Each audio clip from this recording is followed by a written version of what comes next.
would make the room cheer, until a Navy SEAL walked in. "You sure you're in the right place, old man?" Chad Weaver jeered, half joke, half threat. Raymond Ray Johnson looked up, steady as iron. "I'm just having my coffee." That was enough. With a grin that wanted to erase a person, Chad grabbed his ceramic mug and poured. Hot black coffee fell like a curtain, down Ray's head, through his collar, soaking shirt and skin, splashing onto the chrome and tile. The diner fell silent. Phones lifted. A woman screamed. The old jukebox fell silent too, as if it knew better than to keep singing. Ray sat there, dripping, dignity intact, even as his clothes clung cold. He didn't lunge. He didn't curse. He wiped his jaw with a trembling hand and said, quiet as a gunshot, "Why'd you do that?" That one question cut the room clean, because 7 minutes later, the man who'd humiliated him would learn his worst mistake. Ray's son was a Navy SEAL, and pride would meet precision. This is Black Stories, where the pain of prejudice is told, and justice always finds its voice. If you believe respect shouldn't depend on age, color, or uniform, tap like, subscribe, and lean in. Because in the next few minutes, you'll watch a veteran's quiet dignity and his son's disciplined restraint turn a diner's cruelty into a lesson the whole town won't forget. Raymond Johnson didn't believe in starting fights. He believed in finishing his coffee. At 75, he had learned that peace isn't the absence of battle. It's the discipline to keep your hands still when your heart remembers how to make fists. He rolled to his favorite end booth in Miller's Diner every morning, not for the food, for the order of things. The rhythm of the waitress calling. 2 eggs over easy, the sizzle from the kitchen, the sunlight bouncing off chrome. It was the kind of place that pretended time stood still, where the jukebox still played Sinatra and the walls still whispered about the good old days. Ray knew what those days really were. He'd lived them. He'd been 21 when he shipped out to Vietnam, came back with shrapnel in his shoulder, a hip that argued with weather, and discipline carved into his bones.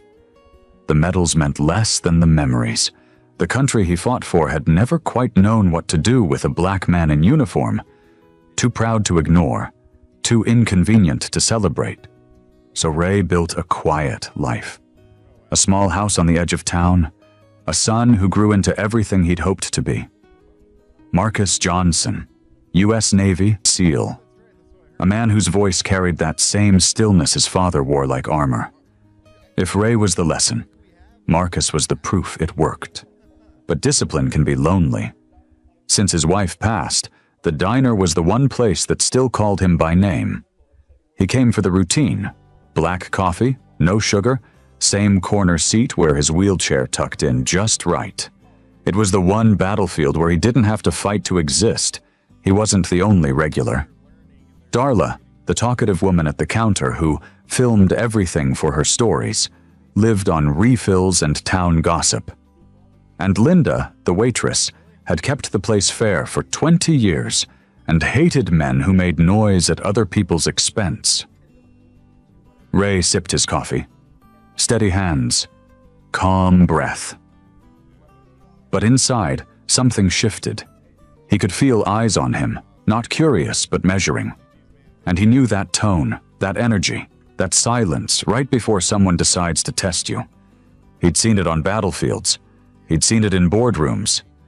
And now, he was feeling it in a diner that served pancakes and hypocrisy on the same plate. When the door opened and a voice said, "You sitting there all day or just waiting for someone to salute you?" Ray didn't look up. He just smiled faintly, the kind of smile that hides thunder. Because he knew. He'd fought this war before. And the man walking toward his table had no idea how it would end. By lunchtime, the diner would remember who taught this town the meaning of restraint. It was Tuesday, Veterans Discount Day. The Miller's Diner line gleamed like a showroom for power. Every corner whispered, "You don't belong here unless you can afford to." Ray rolled in quietly, his wheelchair humming over the tile. He moved with grace, composed, careful, but that didn't stop the eyes. The stares came like clockwork. One from the security mirror near the door, another from a man pretending to fill out a ticket, a third from the cashier of this tiny kingdom, where Chad Weaver held court by the register. Chad had never fought in a war, but he talked like he had. Every morning he swaggered into Miller's like it was his barracks, boots stomping, flag decal on his truck glinting in the sun, voice carrying loud enough for everyone to hear. He called it patriotism. Everyone else called it noise.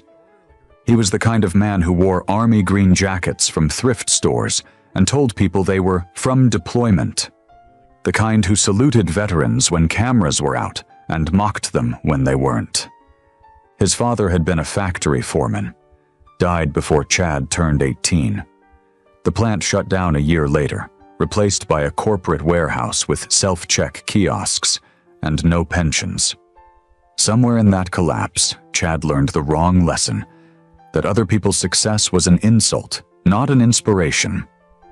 So he turned his bitterness into a brand.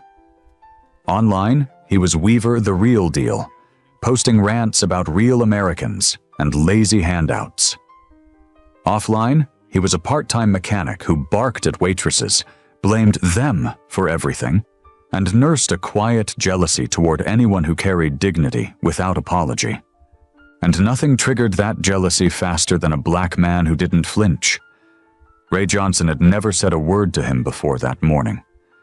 But for someone like Chad, silence wasn't harmless. It was threat. Ray's calm was a mirror, and Chad saw everything he hated about himself staring back. The diner was unusually busy. Morning rush, Veterans Discount Tuesday. Ray sat at his usual booth, quiet as ever, cap on the table beside his coffee. Chad walked in with two friends, men cut from the same cloth, idle talk, cheap laughs, one too many beers before noon. He saw Ray, smirked. Didn't know the welfare office served breakfast? His friends laughed, too loud for anyone to pretend it wasn't racist. Ray didn't react. He stirred his coffee slowly. Chad's grin faltered. He wanted confrontation. He wanted noise. But Ray gave him nothing. And nothing, to a man who lives off dominance, feels like death. So Chad decided to force it. He started louder, making jokes about old soldiers and fake heroes. A few customers shifted uncomfortably. Linda whispered, "Chad, stop." He didn't. "Must be nice," he said louder, stepping closer to Ray's table. "Living off that vet pension, huh? Bet you got medals for typing reports." More laughter, but even his friends began to fidget. "Because there's a line you don't cross," and Ray's quiet made that line visible. Ray looked up finally, eyes calm, voice low. "Son, if you ever earned silence, you'd respect it." The room went still. Chad's face twitched, a flash of something raw, something small. Then he laughed, forced, loud, false. "Oh, I respect it, all right." He reached for his mug. Steam curled upward, a warning. Linda's hand trembled as she whispered, "Don't." But he wanted to be seen. Men like him always do. Chad leaned toward his buddy and muttered, "Watch this. Patriot lesson." The moment stretched, and in that small-town diner, surrounded by bystanders pretending to scroll their phones, arrogance was about to meet restraint, and one of them would shatter, and in 90 seconds, arrogance would pick up a mug. It started with steam, a thin ribbon rising from Chad Weaver's mug, lazy, innocent, unaware it was about to become history. He stood over Ray Johnson's booth like a man posing for a fight he hadn't earned. The diner fell quiet, one conversation at a time. like dominoes of silence. Even the jukebox seemed to stall, as if the universe itself were holding its breath. Ray looked up. Calm. That same calm that used to steady younger soldiers when artillery thundered nearby. The kind that says, "I've survived worse than you." Chad mistook it for weakness. Men like him always do. "What's wrong, old man?" Chad said. "Cat got your salute?" His friends chuckled, then stopped when no one joined in. Every booth had turned toward them now. Phones lifted, hesitant, then certain. Ray's voice was low, gravel and patience. "Son, walk away." Chad smirked. "You ordering me now?" "You ain't my CO, soldier." He leaned closer, the heat of the mug fogging the air between them. "I bet you're one of them who got sent home early, huh?" Couldn't hack it. The words didn't cut. They scraped, deliberate, slow, meant to draw blood without spilling any. Ray said nothing. He didn't flinch, didn't blink. And that silence, that unbothered, dignified silence, broke something inside Chad Weaver. Because bullies only exist when the world reacts. And Ray's stillness was proof that Chad was powerless. So Chad decided to prove he wasn't. He lifted the mug. For a split second, the reflection of the diner lights shimmered on its surface like warning lights before a storm. Then, deliberate, slow, he tipped it forward. The coffee poured. Dark, scalding, it hit Ray's head, ran down his temples, soaked the collar of his jacket. Steam rose from his skin. The smell of burnt dignity filled the air. Darla at the counter breathed. "I got the whole angle. Linda told him not to." Gasps. A scream from Linda. The clatter of a fork hitting tile. Ray didn't move. He just closed his eyes for one breath, the same kind he'd taken under incoming fire decades ago, and exhaled through his nose. Then he reached for a napkin. Wiped his face, folded it once, set it aside. That was all. No shouting. No swinging fists. Just control. Sharp enough to draw blood. "Feel better?" he asked quietly. The question sliced deeper than any punch. Chad blinked, startled. "What did you just say?" Ray looked him dead in the eye. "I asked if it helped." For the first time, Chad's voice cracked. "Man, you think you're better than me?" Ray's tone didn't rise. No, just stronger. Laughter rippled from somewhere, not cruel this time, but stunned, half-shamed. Phones kept filming. And suddenly, Chad realized the room was no longer with him. His friends shifted away. The cook muttered, "Enough, man." Even Linda, who once feared losing her job, stood between them now, trembling but firm. But humiliation is a hard thing to climb down from. Chad's hand twitched, still gripping the empty mug like a weapon with no bullets left. He wanted one last line, something to claw back control. But before he could speak, the bell over the diner door jingled. Every head turned.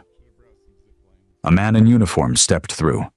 Navy blue jacket, ball cap tucked under his arm, posture straight enough to slice through air. He scanned the room once. Eyes found his father, found the coffee, found a man standing over him. 7 minutes after the first drop, Marcus Johnson stepped in. He didn't say a word. He didn't need to. The look alone emptied the air from the room. The same look that freezes enemies mid-breath. The look that says, "You hurt the wrong man today." And in that tiny diner, where arrogance had mistaken silence for surrender, 7 minutes after the first drop hit Ray's skin, the balance of power shifted forever. Because the soldier's son had just come home. Marcus Johnson wasn't supposed to be home. His flight had landed that morning, 6 months early. No fanfare, no parade, just the quiet return of a Navy SEAL who'd spent years moving in shadows.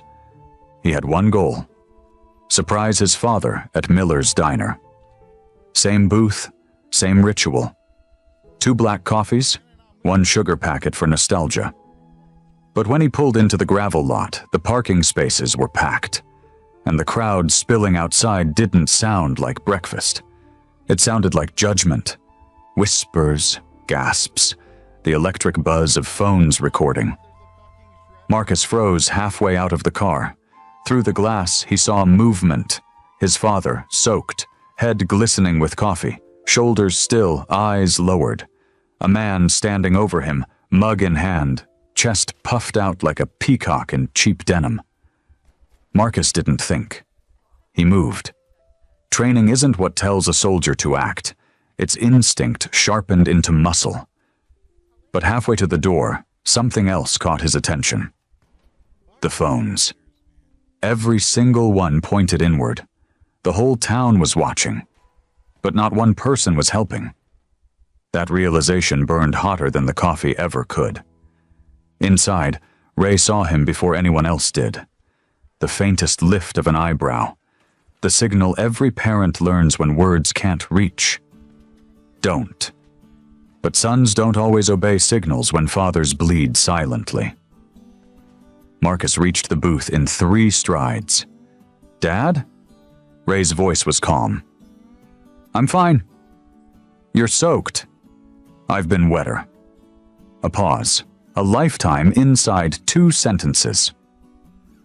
Chad Weaver tried to laugh it off. "Didn't know we had a family reunion?" "What's this? Junior? ROTC question mark, question mark, question mark." Marcus turned toward him, slow, the kind of slow that makes time rethink its own pace. "Marcus Johnson, U.S. Navy, SEAL." His voice was quiet. "On leave." Chad smirked. "Good for you, hero."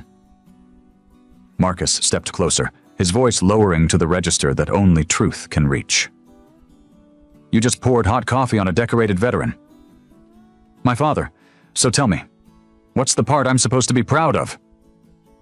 The diner went silent again. The cook turned off the griddle.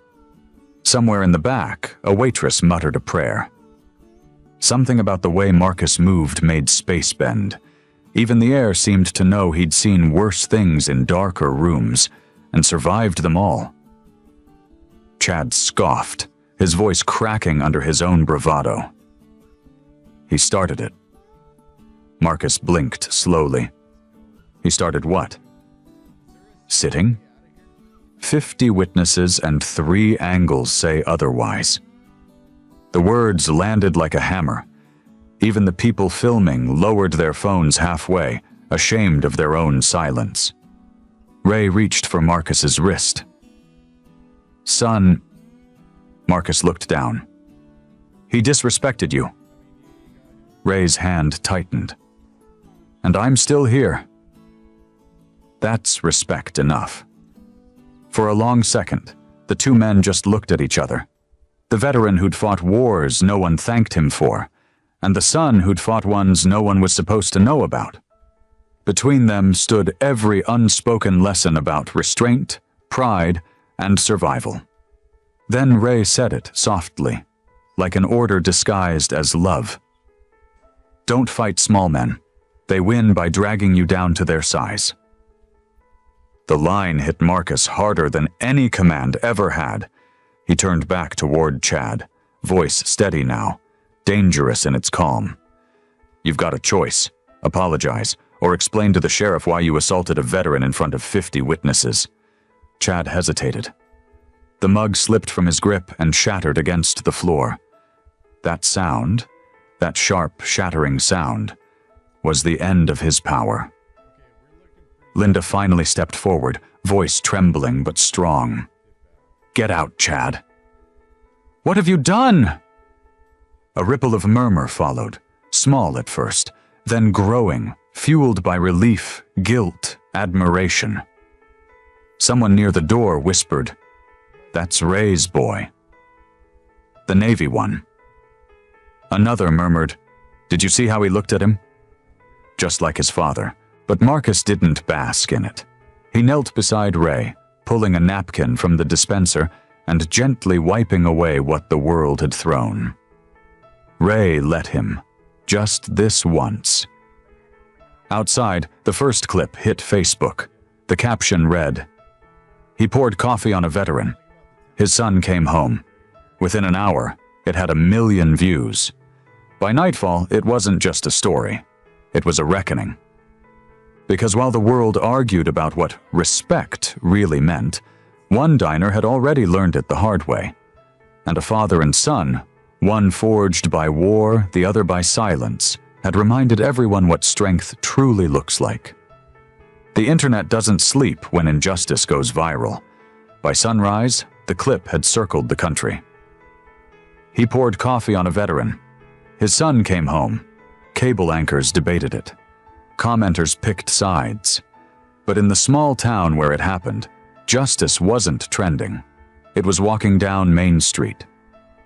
The next day, Marcus and Ray sat in the diner's parking lot, father sipping from a paper cup, son staring through the windshield.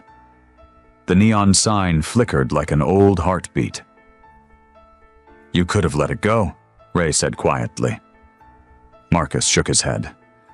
"You raised me to finish what others start." Ray sighed. Finish doesn't always mean fight. Marcus's jaw tightened. Sometimes it does. Inside, Chad Weaver was already there. He'd shown up early, wearing false confidence like armor. His buddies had told him the video was blown out of proportion. He believed them until the door opened. The bell jingled. Every head turned. Marcus stepped in wearing a plain gray hoodie, baseball cap low. No uniform. No grand entrance. Just presence. But something about the way he moved made space bend. Shoulders relaxed, eyes cold, every step measured like a countdown. The kind of silence that makes louder men forget how to breathe. Even the air seemed to know he'd seen worse things in darker rooms and survived them all. He walked straight to Chad's booth. No words, no sound, but the creak of leather under his gloves. Chad looked up, smirk fading as recognition set in.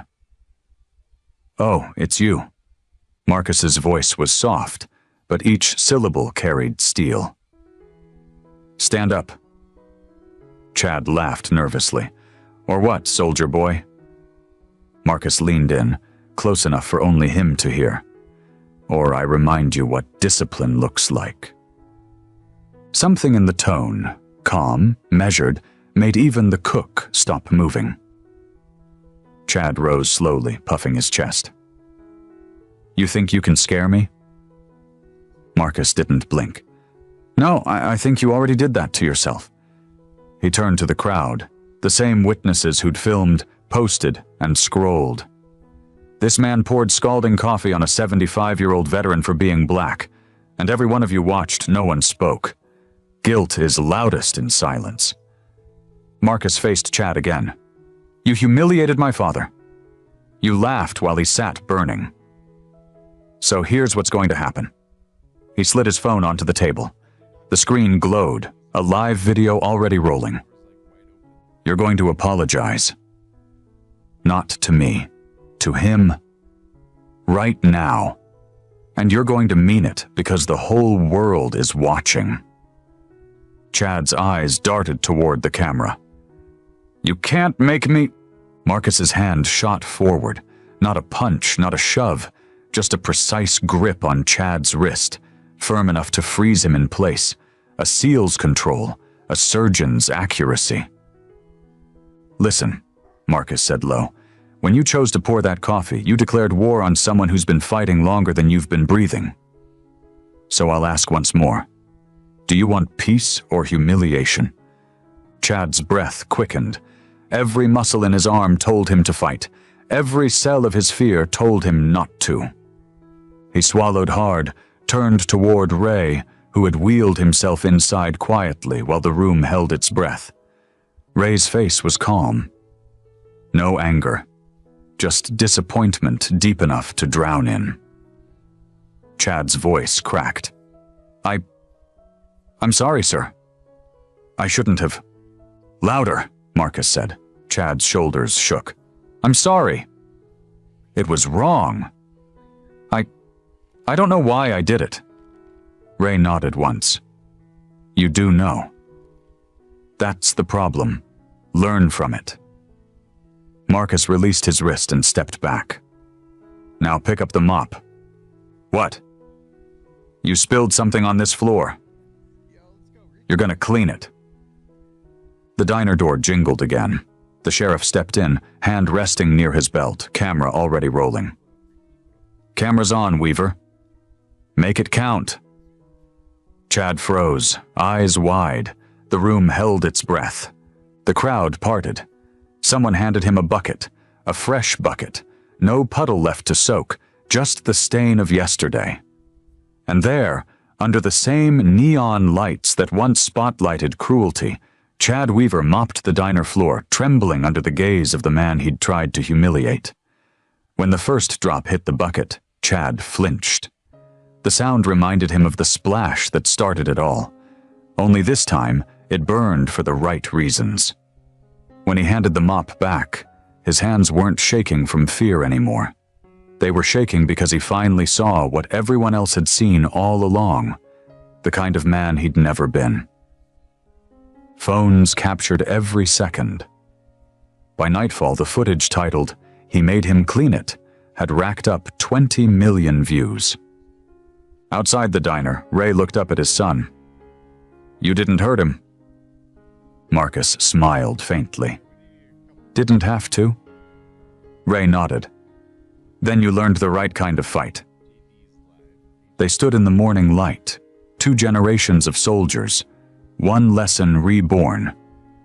Dignity doesn't shout. It stands. By morning, the video had reached every corner of the internet. He made him clean it. 5 words, 20 million views, and a nation that had scrolled past 1,000 injustices suddenly stopped to watch an old man's dignity restored 1 mop stroke at a time. News anchors replayed the footage on loop. Some called it poetic justice. Others called it a lesson in grace. But to the people who'd stood in that diner, it felt like something deeper, like the town itself had exhaled after holding its breath for too many years. Ray Johnson didn't watch the coverage. He didn't need to. He'd lived long enough to know that real justice doesn't happen in headlines. It happens in hearts. Still, when the mayor called, offering a formal apology, on behalf of the community, Ray agreed to meet. The press expected anger. They got humility instead. I don't want a plaque, Ray said softly from his wheelchair on the courthouse steps. I want to live in a town where no one needs one. The crowd was silent. Cameras clicked. Then applause. Not the thunderous kind. The slow, steady kind that means people are clapping for themselves, too. Inside, Chad Weaver sat across from Marcus and the sheriff, signing his statement. Assault. Bias motivation. Deferred sentence, but with conditions. Per the DA's diversion program, community service at the Veterans Center. Bias awareness training. Public apology. No firearms possession during probation, the sheriff added flatly, and mandatory apology at VFW night, in front of every veteran you claimed to respect. Chad's pen shook as he signed.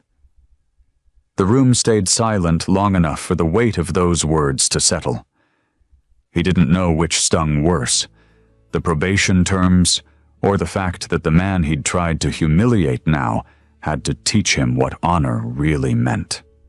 When he looked up, he caught Ray's eyes, steady, unflinching. And for the first time, Chad understood that mercy can humiliate harder than hate ever could.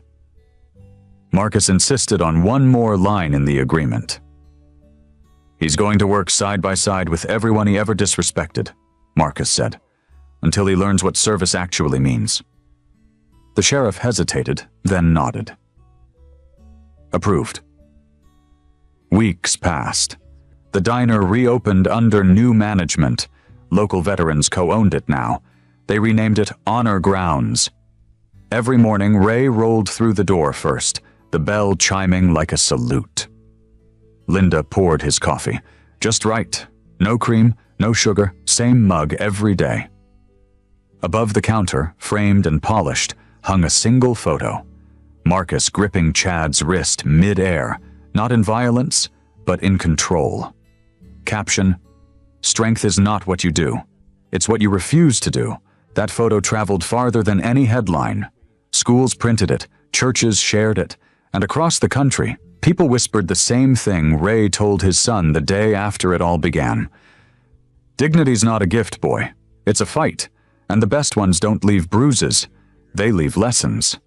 By sunrise, the story had circled the globe.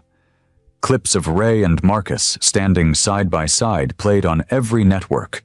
The quiet veteran who'd endured humiliation with grace, and the son who met hatred with control instead of violence. Across social media, one line from Ray's interview began trending on its own. "Respect isn't earned by power. It's proven by how you treat the powerless." Letters started arriving at the diner, from teachers, veterans, even kids who'd seen the video in class. "I showed it to my students," one teacher wrote. "They cried." Another: "My dad's a veteran too. Please tell Mr. Johnson thank you for reminding me what courage looks like." On Sunday, Marcus replaced the cracked sign himself. Under the name Honor Grounds, he added one more line in clean white paint: "Home of the Johnson table, where dignity sits first." Ray laughed when he saw it. Not loud, just enough for the sound to fill the room like sunlight. Outside, Marcus watched a customer hold the door open for a veteran in a wheelchair. No cameras, no crowd, just instinct. That was the justice his father fought for. This is Black Stories, where strength doesn't shout, and justice doesn't always wear a badge. If you believe respect should never depend on color, age, or uniform, like this video, share it and subscribe. Because sometimes, restraint is the loudest form of power. Años exactamente, bueno, no exactamente, ¿no? Un grupo de soñadores en La Paz decidió fundar algo que trascendería generaciones. El glorioso Club Bolívar. No imaginaron que... Oye, me he esforzado al hacer el discurso. ¿Qué ponen ZZ, chat? Basta, me he esforzado, se los juro que me he esforzado, bro, basta. Por favor, me he esforzado en el discurso, respétenme un poquito, chat. Bueno, igual lo voy a leer, me la chupan, la verdad. Chat, nefastos. Son unos envidiosos, ¿saben? Son unos envidiosos. ¿En qué me quedé? No imaginaron que ese nombre se convertiría en un sinónimo de grandeza, lucha y de orgullo nacional. 101 años después, Bolívar no es solo un club, es un sentimiento que se hereda, que se sufre y se celebra. Últimamente sufrimos mucho por Robato, ¿no? Es el latido de miles de hinchas que en cada victoria y en cada caída nunca abandonan, ¿verdad? Nomás. Porque ser celeste no es una elección, es una forma de vivir. Muy bien, qué lindo, un aplauso. Bravo, bravo. Muchachos, tremendo discurso. Buenas noches, Dieguito, ¿cómo estás? Por lo menos ponte tu chompita, pues, un busito para leer el discurso. A ver, cállate, Gabo, ¿vos quieres ser baneado? Este discurso lo he hecho en mi cama, pensando en lo que es ser bolivarista, la verdad. Un aplauso, por favor, y con ayuda también del gran ChatGPT. Un aplauso para ChatGPT. Ah, ¿cuál era la finalización? De un ratito, dice. Que estos 101 años sean solo el comienzo de muchas más llenos de alegría. Felicidades, Academia. Felicidades, Bolívar. ¡Bravo! Aplausos para ChatGPT, muchachos. Para vos no, dice. Buenas noches, muchachos, ¿cómo están? Gracias por estar aquí, perdón por prender tan tarde. La verdad estaba viendo mi serie, estaba viendo el regreso de Justin Bieber. Estaba, bueno, toda la tarde me vi fútbol, hasta vi el partido del Tigre, vi el partido de River, vi el partido de Oriente, Las declaraciones de Martins, tremendo lo de Martins, bebé, le tiró palo a Villegas, pero bien tirado. Huevada, en su cama lo hizo todo pajeado pensando en el... No, ¿qué dice este Arielito? Oye, ¿quiénes vamos, no? Mi sobrino de quién redacta mejor. Dile eso a ChatGPT, yo no he redactado. ¿Qué me estás molestando a mí? Felicidades. Qué basado. Pues la verdad nomás. ¿Qué quieren que les diga? A ver, ¿qué les puedo decir, muchachos? Yo no publiqué nada en mi página, la verdad no hice nada estos días. Han sido momentos difíciles. Bien triste, ¿no? Mentira. Pero no, muchachos, bueno. Quiero felicitar a todos los que son bolivaristas y hoy en día más que nunca, ¿no? Que es difícil ser bolivarista en el sentido de todo el contexto que estamos pasando con el técnico. Pero si lo ven por el otro lado también hay que sentirnos orgullosos porque hemos llegado a estos 101 años. Creo que como la institución mejor parada, tanto económicamente, futbolísticamente y dirigencialmente diría, pero no, creo que no, ahí nos falta, ¿no? Ese eslabón para poder ser una institución sólida. Y como ayer creo que lo decía Dardo Gómez en su publicación en el Cholet, que Dios mío, ¿de dónde cagan tanta plata, bebés? Más fuegos pirotécnicos que en el aniversario de La Paz, no mames. Tremendo, felicidades a los del Cholet y a ver si pasan pues algunos moneys. No mentira. Que dijo que el dirigente tiene que estar siempre al lado del hincha. Y eso es mucha verdad. Y no es por darle palo a Claure, porque él tendrá sus funciones y las cosas que tiene que hacer. Pero creo que por esa parte que estoy... Uy, ¿qué? No, todavía no va a arrancar la fiesta, Tucán, tranquilo.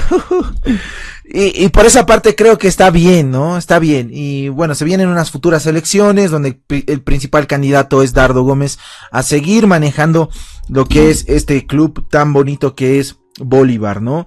Por detrás, obviamente, yo creo que tiene que haber gente que lo asesore. Espera, ¿mi gatita se echó pipí? No, ya, más bien. Me ha asustado, chicos, la verdad, me ha asustado. Ya saben ustedes, rayada está mi gatito últimamente, ¿no? No, ¿qué dice este Eddie Pox? Y bueno, muchachos, nos espera, creo, un futuro grandioso. Yo lo dije, creo que esta es una oportunidad ya con el Stadium de una vez establecernos como un club de fútbol, pero serio, y fuera de ser autosostenible, que se proyecte a más, ¿me entiendes? No estancarnos en solo ser un club boliviano, sino ya empezar a soñar con, no sé, a ver, por ejemplo, la venta de butacas en el estadio, venta de marketing, merchandising, que se vaya ampliando más las sociedades, ¿me entienden? O sea, yo creo que si una cabeza maneja bien todo eso, creo que podemos despegar, ¿me entiendes? Y no estar ahí creando leyes de mierda con el gobierno, pidiendo perdón para que nos perdonen los impuestos, ¿no? Los gatos, ¿no? Entonces, creo que, o ser un club que está a punto de desaparecer, como Wilstermann, que desapareció de la liga, pero está a punto de desaparecer, pero absolutamente de todo el fútbol. O ser clubes que le están mangueando el auspicio a la UTV y chupándosela al presidente de la federación por subsistir. Entonces, creo que Bolívar es muy grande y tiene, creo que, trascender. Eso es lo que nos falta, trascender, dar ese pasito para trascender y lograr los objetivos que siempre hemos querido, ya sea una Copa Sudamericana o una Copa Libertadores, ¿no? Y siempre tiene que ir de la mano. Estos últimos años, creo que es la verdad, se han ido alejando a las generaciones bolivaristas, al hincha común, al hincha fanático, a todos los tipos de hinchas se han ido alejando del club por justamente el mal trabajo que se ha ido realizando estos últimos años en Bolívar. ¿Qué decía Valdivia? Creo que dijo que dejó un club autosostenible. O sea, sí, no vamos a decir que no. Económicamente creo que se dejó un club autosostenible. A ver, Solís, no pidas Gartic. Ya les he dicho qué cosa de Gartic. Hoy día es aniversario del club. Déjame hablar a ver de mi club, Solís. Igual en el grupo de WhatsApp. No, Tucán, jugaremos Gartic. No quiero dibujar huevadas. Déjame, no voy a jugar Gartic. Ya les he dicho, si quieren dibujar, agarren un cuadernito y empiezan a dibujar sus huevadas. No me vengan a molestar a mí con su Gartic. Saludos, Reyisita. ¿Cómo estás? ¿Todo bien? Gartic, temática Bolívar. No, métanse su Gartic por el poto, ya les he dicho. Y bueno, muchachos, ¿en qué estaba?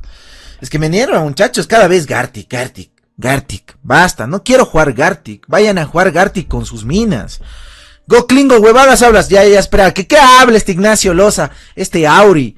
Y bueno, muchachos, creo que sí, yo me quedo con eso. Este martes tenemos un partido muy importante en lo económico.